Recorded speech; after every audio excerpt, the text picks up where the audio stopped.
متشکرم. قرار شد که برای مسیح دست بزنید و برای خادمین دیگه. برای من دست نزنید، چون یهو دیدید قضیه بیخ پیدا کرد، شروع کردم برای شما خوندن. ای خداوند شکر. چپکی نگاه میکنم و چیزمون مرسی حسین جان. خیلی خدا رو شکر که کلیسا الان دیگه میتونه تقریبا به شکل نرمال عمل بکنه و چقدر خوشحال هستم که شبان عزیزمونم اینجا هست که میبینیمشون در صحت و سلامتی. من یه مقدار ناراحت هستم از این لحاظ که دولت منتظر مونده بود که من برم 10 روز قرنطینه‌مو داشته باشم، بعد آزاد کنن که ترکیه رو، و الان دیگه آزاد شده، میتونید برید بچرخید بگردید، ولی کماکان مسافه رو باید حفظ کنید. چقدر برای این شهادت عالی خوشحال هستیم و چقدر خداوند میبینیم که در زندگی ما میتونه عمل کنه زمانی که ما به او توکل میکنیم. امروز بعد از این شهادت واقعا خیلی عجیب خواهد بود که من در مورد یکی از چالش‌هایی با شما صحبت بکنم که هیچ ربطی در واقع به این مسائل نداره و در عین حال ربط کاملا مستقیم داره. بهتون خواهم گفت که چطور ربطش مستقیمه و اون هم هستش تنبلی روحانی. خب در ادامه چالش هامون هستیم و این چالشی که میخوام در موردش صحبت کنم، تنبلی روحانی، چالشی هستش که اگر به شکل جدی باهاش برخورد نکنیم متاسفانه به اسارتی خیلی بد منجر خواهد شد. چند هفته قبل از اینکه برم مسافرت و بعدش قرنطینه در مورد یه چالشی باهاتون صحبت کردم به اسم چالش بی‌تفاوتی، که اون چالش بی‌تفاوتی با این چالش تنبلی روحانی فرق داره. تنبلی روحانی عزیزان من معضلی هستش که خودش رو زیر پوشش‌ها و ماسک‌های مختلف قایم میکنه، ولی متاسفانه ماسک‌ها هر چی که باشند نتیجهش یکی هستش. نتیجهش داشتن زندگی روحانی بیجان، زندگی روحانی بی‌قوتی هستش که درش دیگه تمامی دل متحد به خداوند نیست. زمانی که فرد در تنبلی روحانی خودش ادامه میده به جایی میرسه که تبدیل میشه به یک ایماندار روباتیکی، به یک ایماندار مکانیکی که هر چیزی رو طبق عادت داره انجام میده، ولی متاسفانه تاثیرگذاری خودش رو بالکل از دست داده، از اون نور و نمک بودن اومده بیرون. تمامی آنچه رو که به ظاهر ازش انتظار میره انجام میده، ولی در آنچه که انجام میده نه عمقی هست و نه اون عشق و علاقه. تنبلی روحانی چی هست؟ بذارید ببینیم اول تنبلی چی هست، بعد به روحانیش برسیم. لغتنامه فرد تنبل رو فردی تعریف میکنه که نمیشه او رو به این آسانی آدم از جاش بلند بکنه، به یک کاری وادارش بکنه. در نتیجه تنبل از اون اهمیت و توجهی که باید به یه موضوع بده همیشه کم میاره. و جالب اینه که در همه فرهنگ ها در رابطه با تنبل ما ضرب المثل های زیادی داریم. خودتون آماده کنید که از شما هم خواهم پرسید که در مورد تنبل شما چه ضرب المثلی بلد هستید. آلمانی‌ها میگن آدم تنبل زمانی به یاد کار میفته که همه دست از کار کشیدن. یهودی‌ها میگن آدم تنبل به درد هیچ کس نمیخوره جز عزرائیل. یونانی میگه که خیاط تنبل همیشه نخ لباس رو بیش از اندازه دراز میبینه که حتی بخواد دستشو به دوختن ببره. بروندی میگه که آدم تنبل در زمان محصول که باید محصول بچینه حامل است، نمیتونه.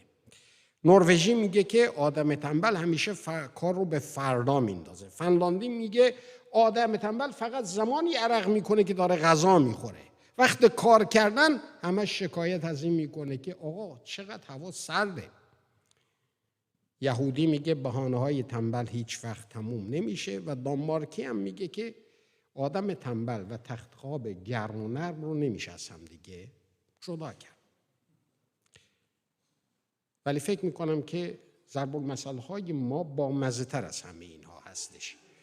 ضرب المثل هایی که ما داریم چی هستش در مورد آدم تنبل؟ شروع کنید. برای اینکه وقتی ضرب المثل ها رو تموم کنید موعظه هم تموم میشه. خب بگو سیما.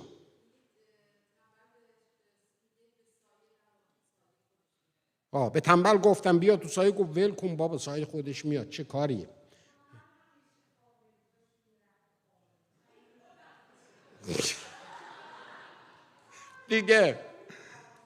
دیگه شروع کنید. زن و شوهرها، مخصوصا خانوما که به شوهراتون میندازید، الان وقتشه. من وارد اون قضیه نمیشم، بعد در ادوارد یه بار وارد شدم خیلی گرون برام تموم شد. خب نمیخواید بگید نه؟ خیلی خوب، هیچ اشکالی نداره. ولی خب این ضرب المثل هایی که شما دارید ضرب المثل هایی هستش که در فرهنگ ما هست در رابطه با تنبلی که این ضرب المثل ها غیر روحانی هستش و معمولا هم در ضرب المثل های ما همیشه چون ضرب المثل ها رو میخوایم یه جوری نمک بهش بزنیم به یک قوم خاصی ربطش میدیم که من به هیچ عنوان این کار رو نمی کنم. بعد ادوار سعی کردم بکنم ولی من نکردم که به هیچ عنوان.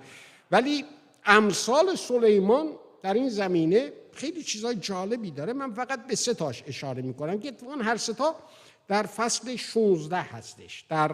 در فصل 26 در آیه 13 میگه تنبل از خونه بیرون نمیاد و دلیلش هم اینه که میگه تو کوچه شیر هست، در راه شیر خوابیده. یا در آیه 15 میگه آدم تنبل دست خودش رو میبره به بشقاب ولی خسته میشه از اینکه اونو بذاره تو دهن خودش. بعد در آیه 14 همون 26 میگه چنان که در روی پاشنش میچرخه تنبلم تو رخت خوابش اینجوری میچرخه. پس میبینید که سلیمان هم چیزای جالبی در رابطه با آدم تنبل داره.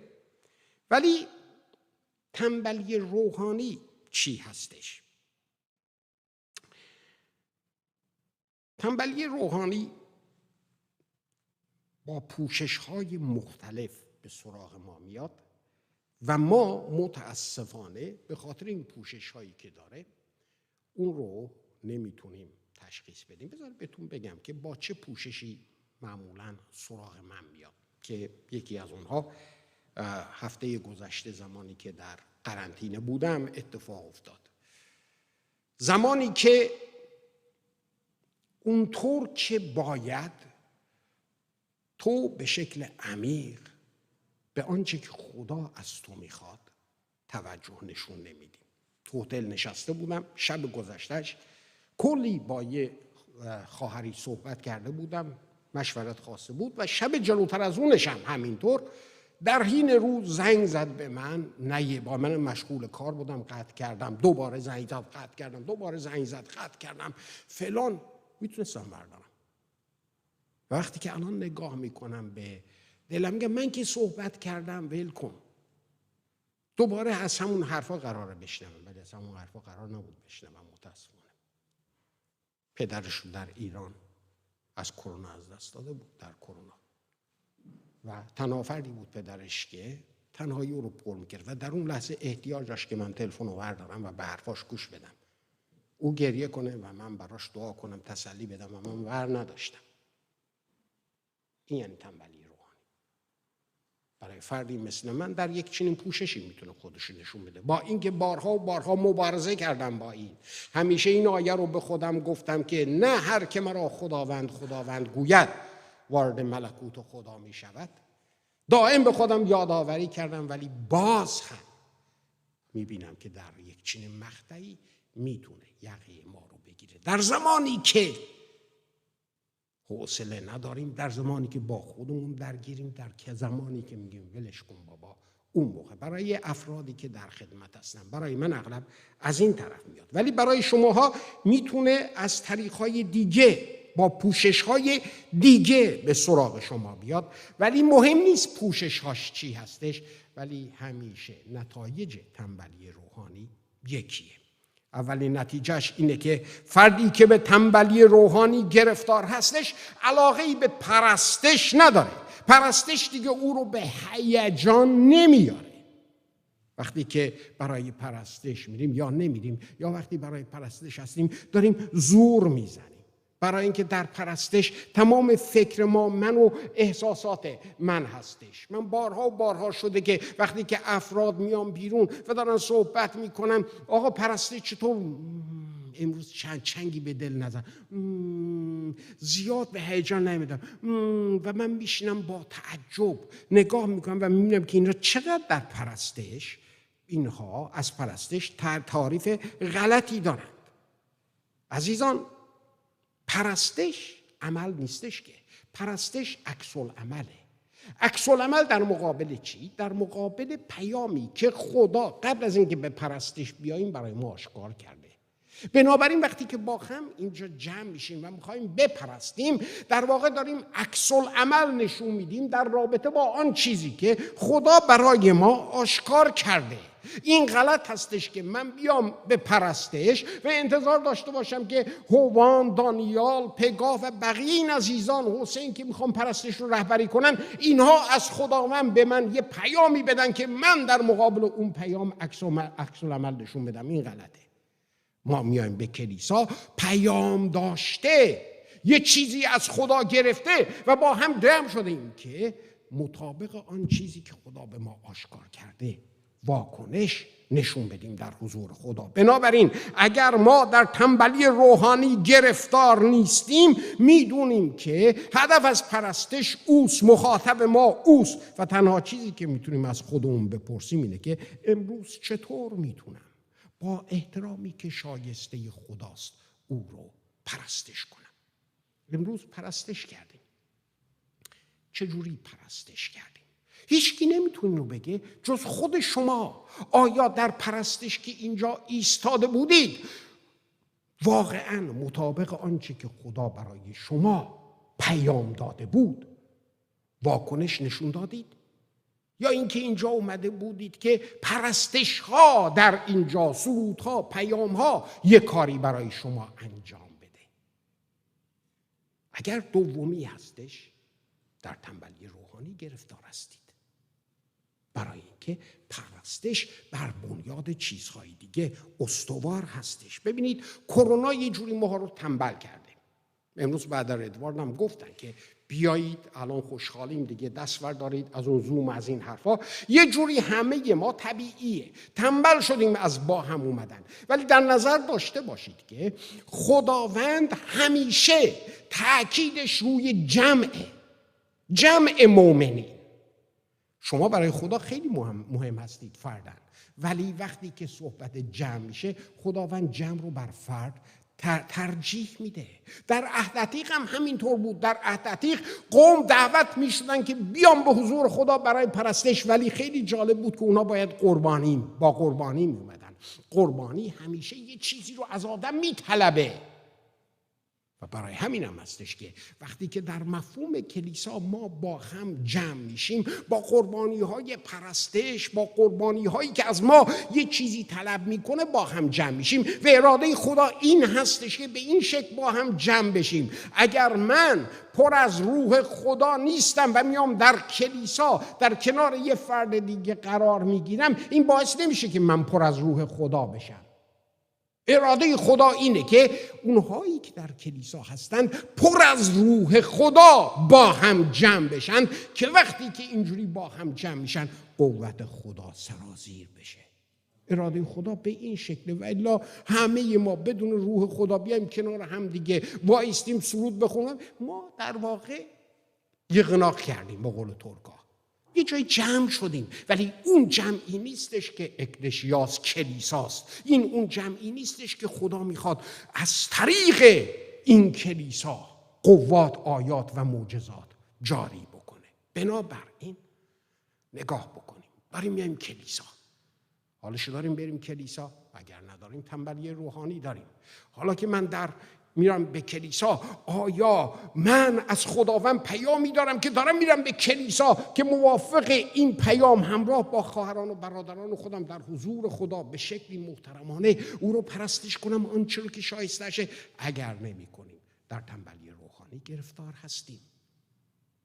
شاید ما ندونیم اینها رو به عنوان تنبلی روحانی اسمشو بذاریم، ولی اینها همون ماسکایی است که صورت ما رو میپوشونه. دومین چیزی که در تنبلی روحانی به سراغ انسان میاد اینه که شوقی در انسان برای مطالعه کلام نیست، برای درس‌های کلام خدا نیستش.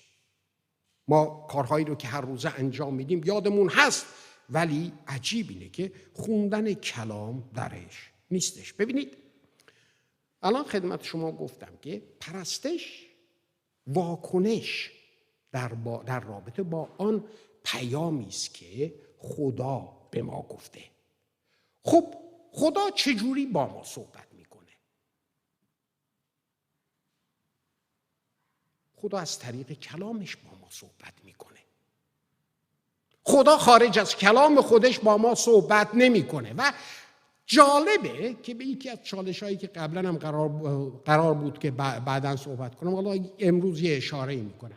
جالب اینه که بسیاری از افراد برای جواب خدا، برای اینکه پیام خدا رو بشنون، بیشتر چسبیدن به خواب‌ها و رویاها، یا به فال قهوه‌ها، یا به فال‌هایی که از کلام خدا میگیرن، تا اینکه مطالعه کلام خدا، تعمق در مورد اون و اینکه خداوند تو از طریق این کلام داری به من چی میگی. خدا از طریق خواب و رویا صحبت میکنه با فردی که کلام رو بلده. خدا از طریق خواب و رویا با فردی که کلام رو بلد نیست صحبت نخواهد کرد. میدونید چرا؟ برای اینکه خدا که نمیخواد فرزندانش گمراه بشند. بالاترین مرجعی که ما در تعیین این که این کلام از خداست یا از خدا نیست، این خواب از خداست یا از خدا نیست، کلام خداست. اگر خوابی رویایی مطابق کلام خدا نباشه از خدا نیست. و یه چیز دیگه هم بهتون بگم، خواب و شما میبینید، خدا تعبیرش رو به بنده باز نمیکنه. در مورد فرعون و یوسف بیخیال شید. علت این که خدا این کار رو کرد برای اینکه میخواست یوسف رو بیاره به صدراعظمی مصر که کار خودش رو انجام بده. ولی برای شما مؤمنین که در نام عیسی مسیح تعمید گرفتید، گفتید که میخوام شاگرد بشم، اگر کلام رو بلد نباشید خدا از طریق خواب شما رو هدایت نخواهد کرد. خدا اگر خواب بهتون بده بهش بگی خدا من میدونی چیه، حالا تعبیرش هم به من بده، نه اینکه خدا به شما خواب بده بعد تعبیرش رو من بکنم. مسخره نیست؟ یا فال. مردم بیشتر در فالها دنبال هدایت خدا هستن تا در کلامش. عزیزان من، روح خدا وقتی که خداوند گفت روح القدس در شما خواهد بود، میگه شما رو به جمیع راستی هدایت خواهد کرد. جمیع راستی چیه؟ کلام خدا که حقیقت مطلقه. و روح القدس ما رو از طریق این کلام هدایت خواهد کرد. بنابراین اگر کلام رو نمیدونیم، کلام رو مطالعه نمی کنیم، در کلام نمیریم تو، تنبل هستیم. تنبل هستیم. دنیای ما دنیای فضولی شده و ما این فضولی رو متاسفانه مدیون فیسبوک و اینستاگرام هستیم. میزان وقتایی که به اینستاگرام ها گذاشته میشه اصلا نمیدونید، وحشتناکه. در یکی از برنامه‌های هوان من داشتم نگاه میکردم، اونجا صحبت از مدیریت وقت بود. یکی گفته بود من توبه میکنم، روزی 7 ساعت اینستاگرام نگاه میکردم، حالا میکنمش 1.5 ساعت. برای یک چنین نسلی من دارم میگم که کلام خدا رو اگر اندازه اینستاگرام بهش وقت بدیم، راههای ما پر از نور خواهد بود. قدمهای ما پر از جاهای محکم و فراخ قرار خواهد گرفت. اونطور که نویسنده مزامیر میگه عزیزان من، کلام خداست که ما رو هدایت میکنه، قوت میده، تسلی میده. مزمور 119 پر از همه این آیات هستش. خدا از طریق کلامش با ما صحبت میکنه، از هر جای دیگه صحبت نمیکنه. پولس میگه که اگر کسی به غیر از اون کلامی که ما به شما گفتیم برای شما کلامی آورد، اناتیما باد، لعنت باد برش. ما چطور میخوایم تشخیص بدیم که این کلام هایی که میشنویم کدومش از خداست کدومش از خدا نیست، اگر کلام رو بلد نیستیم؟ پرستش و کلام، چجوری میتونیم از این تنبلی روحانی آزاد بشیم؟ ای کاش قرص داشت، نیست. شربت داشت ولی نداره. تنها چیزی که میتونه ما رو آزاد کنه از تنبلی روحانی داشتن دیسیپلین روحانیه. دیسیپلین روحانی، انضباط روحانی، چیزی که خودمون رو مجبور میکنیم. وقتی مریض هستیم آنتی بیوتیک میخوریم، دکتر میگه 6 ساعت به 6 ساعت زنگ ساعتمون رو میذاریم که مبادا یه دقیقش رد بشه، برای اینکه میخواهیم شفا پیدا کنیم. ولی در رابطه با تنبلی روحانی چی؟ آیا دیسیپلین روحانی داریم؟ دیسیپلین روحانی ما باید بخش اعظمش مطالعه کلام خدا، تفکر در مورد کلام خدا و اینکه خداوندا این کلامی که الان من خوندم برای زندگی من، برای وضعیتی که توش هستم، برای 2 ساعت من، برای 6 ساعت من، خداوندا تو چه پیامی رو داری؟ و وقتی که اون پیام روح القدس در ما اونو زندهش میکنه، قوت میگیریم. اون وقت همون قوت، همون پیامی که از خدا گرفتیم واکنش درست در ما به وجود میاره. دستای خودمون رو به طرف بالا دراز میکنیم. خداوندا تو رو میپرستم. یه پرستش درست و واقعی، یه پرستشی که خدا رو داره جلال میده، داره خدا رو احترام میکنه. حالا ممکنه بگیم میرم حتما یه انضباط روحانی به وجود میارم، فردا ساعت 6 مثلا از خواب بیدار میشم، ساعت 7:30 حتما شروع میکنم اله کردن بله کردن. اینجور حرفا راحت گفتنش. پلان کردن انضباط روحانی راحته، نگه داشتنشه که سخته. یه روز میکنی، فرداش میکنی، پس فرداش میکنی، اثر موعظه بنده که از بین رفت، حالا ساعت 10 صبح میکنم، یادتون میره. حالا ساعت 11 شب، ساعت 10 شب دیدی باز یادم رفت، فردا صبح اول وقت. حکایت آدمای شکم مویی که میخوان رژیم بگیرن، از فردا نیست، از فردا این کار میکنه. اون مسئله میگفت آدم تنبل همیشه فردا فردا فردا، فایده ای نداره. انضباط روحانی از آدم همت میطلبه. خوابت میاد بلند میشی. این نیستش که هفته گذشته بعد بار ما اینجا صحبت کردن مورد احساسات. اوه خدا احساسشو ندارم، نداشته باشه احساسشو، ولی بگو جان من تو رو خمودت میکنم. پولس میگه هر فکری که خودش رو برخلاف فکر مسیح برمیافرازه میگیرم میکشمش پایین و اونو اسیر فکر مسیح میکنم. قربانیه، چیزی که دلت نمیخواد ولی از خودت داری مایه میذاری و اینجوری میتونی بر این پیروز بشی.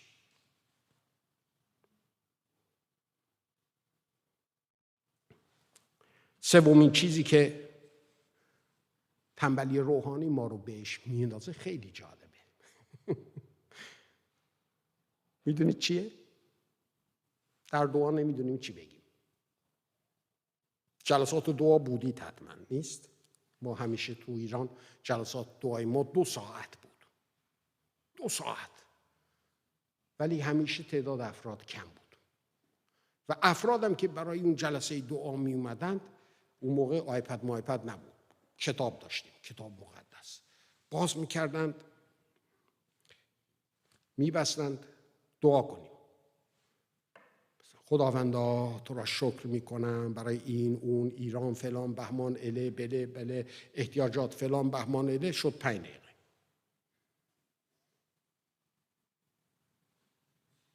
تموم شد حرف. دوباره خداوندا تو رو فلان. تموم شد حرف. 15 دقیقه اینجوری کش میدادن. بعد میدونم کتاب مقدس باز شد. وسط جلسه دو دارن کتاب مقدس میخونن و هی ساعت رو نگاه میکنن. ایران رو بهتون گفتم نیست. ایران نبود. تو ایران اتفاقا دعاهامون درست بود. خارج از ایران بود و هست. بی خود نیست جلسات دعای ما آدم کمه. برای اینکه میایم جلسه دعا نمیدونیم چی بگیم. در نتیجه خیلی راحت مثل اون کفتارای فلانی که اسمشو گفتم اسمشو نمیارم، هی آنم میافتیم به لیست دعاهامون، دعاهای خودمون، احتیاجاتمون، ماشین بده، خونه بده، فلان بده، زن بده، بهمان کن، اله کن، بله کن، بهمان کن. لیستمون هم تمام میشه دیگه. با اینکه لیست ما مثل چاه فلانی هستش که هرچی میندازم پر نمیشه، ولی لیست ما هم تموم میشه. بعدش چی؟ میدونید چرا حرفی برای گفتن نداریم؟ برای اینکه از اراده خدا آگاه نیستیم. ببینید برای اینکه دعا گفتگوه. فقط این نیستش که شما حرف بزنید من بشینم گوش بدم. دعا گفتگوه و گفتگو باید گل بندازه. کشکی آدم گفت شما نشسته شده بشینید جلوی یکی، او هی حرف بزنه، شما هی اینجوری و بعد دارید دنبال یکی میگردید که مثلا از اونجا مثلا فرض حسین جان باید یه کاری داشته، با من کار داشتی انگار، خودمون از دست طرف یه جوری نجاتش بدیم. چرا؟ برای اینکه در مورد چیزایی داره حرف میزنه که اصلا علاقه‌ای به شنیدنش ندارید. خیلی از مواقع میایم در حضور خدا شروع میکنیم با خدا صحبت کردن، ولی خدا اصلا علاقه‌ای به شنیدن حرفای ما نداره و خدا داره نگاه میکنه. جبرائیلی، میکائیلی، یکی از این فرشتگان از اونور که رد میشه، ببین من اینجا مثل با من کار داشت، ببخشید این میکائیل خیلی با من کار داره، بعد در میره برای اینکه علاقه نداره. شما اگر زرنگ باشید باید مثل خنوخ باشید. این بابا چنان با خدا حرف میزد که 300 سال تونست مخ خدا رو بخوره و خدا خسته نشه. آخرش هم خدا گفت میدونی یه خنوخ چیه؟ بیا خونه من، حرفامون هنوز کلی مونده. باید مثل خنوخ باشید. موضوعی که خدا علاقه داره بشنوه چیه؟ خب در کلامش آشکار کرده. باید کلام رو بخونید تا بدونید که موضوعی که خدا میخواد که در موردش صحبت کنه با شما و براش خیلی مهمه و علت موجودیت شما در روی زمین و تمامی نجاتتون و کلیسا هستش، برای اونه. ملکوت خدا. به مسیح گفتن به ما یاد بدید چجوری دعا کنیم. گفت بهتون یاد میدم. اراده تو چنان که در آسمان است در زمین نیز کرده شود. خب این ارادهش توسط کی باید انجام کرده بشه؟ ملائکه باید بیان انجام بدن؟ نه خیر، کلیسا انتخاب شده این کارو بکنه. خب ما چجوری میخوایم اراده خدا رو در روی زمین انجام بدیم اونطور که در آسمانه، اگر نمیدونیم ارادهش در آسمان چی هست؟ مسیح وقتی که صحبت میکرد برگشت گفت که از زمان موسی، از موسی تا انبیا و تا یحیای تعمید دهنده، کلام خدا موعظه میشد، عهد عتیق موعظه میشد، ولی از اون موقع به بعد دیگه ملکوت خدا داره موعظه میشه. ملکوت خدا داره موعظه میشه. ملکوت خدا میگه که شما احتیاجاتتون رو ول کنید، اول بچسبید به ملکوت خدا، اون احتیاجات برای شما داده خواهد شد. اینقدر گیر ندید به این احتیاجاتتون. اگه میخواید گیر بدید، گیرتون این باشه که چجور ملکوت خدا در روی زمین برقرار بشه. اراده خدا چی هستش؟ ما باید این رو بدونیم. به عنوان کلیسای خداوند باید این رو بدونیم. اگر نمیدونیم تنبل هستیم. اگر نمیدونیم باور کنید دلیل‌های مسخره‌تر از این که تو بیرون شیر هستش میاریم. اگر نمیدونیم در مقابل فرشتگان که وضعیت روحانی ما رو میبینن عین پاشنه دری هستیم که روی خودش داره میچرخه.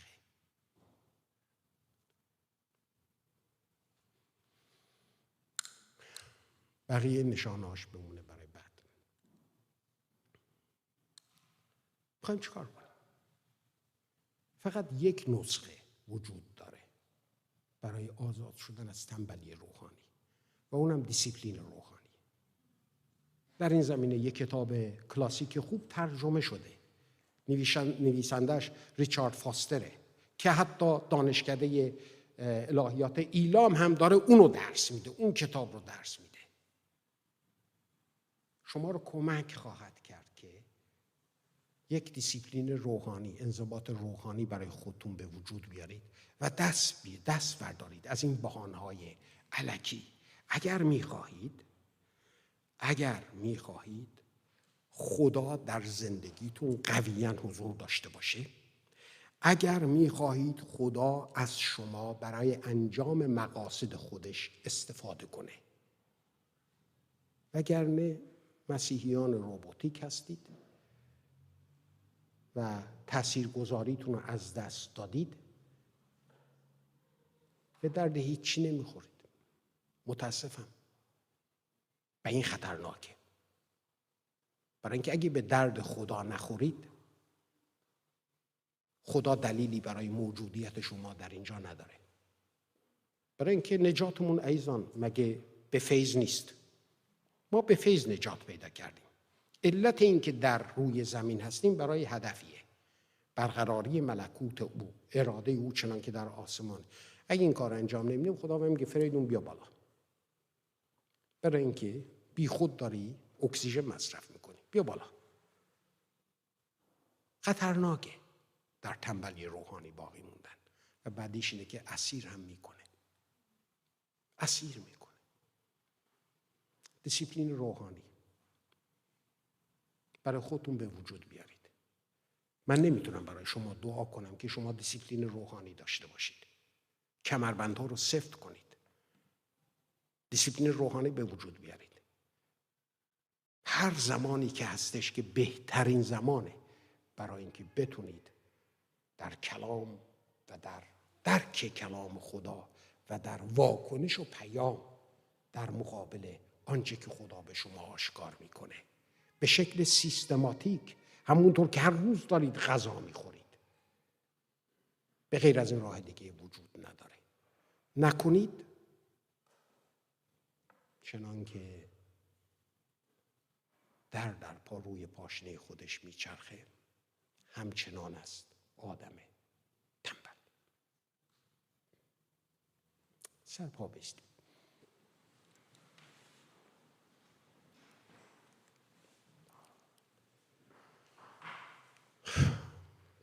من به شما فرصت میدم 5 دقیقه در مورد آنچه که صحبت شد فکر کنید. اگر میخواهید همینجوری ادامه بدید بدون دیسیپلین روحانی ادامه بدید، ولی به جایی نمیرسید. دعاها و اینا فایده ای نداره. واقعیت رو دارم بهتون میگم، دعاها هم فایده نداره. مهم نیست کی دعا کنه، ولی اگر تصمیم میگیرید که دیسیپلین به وجود بیارید، اون موقع فردی هستید که خدا میتونه تربیتتون کنه و از شما برای ملکوت استفاده کنه. تاثیرگذار باشید و این تصمیمش با شماست. ما فقط میتونیم دعا کنیم که شما تصمیم درست رو بگیرید. پس مطابق کلام که شنیدید، هر جاش که خدا بهتون آشکار کرد فکر کنید و ببینید که میخواید به خدا چی بگید و من جلسه رو میدم دست برادر ادوارد که از اینجا به بعدش ایشون با شما بره جلو. ای خدا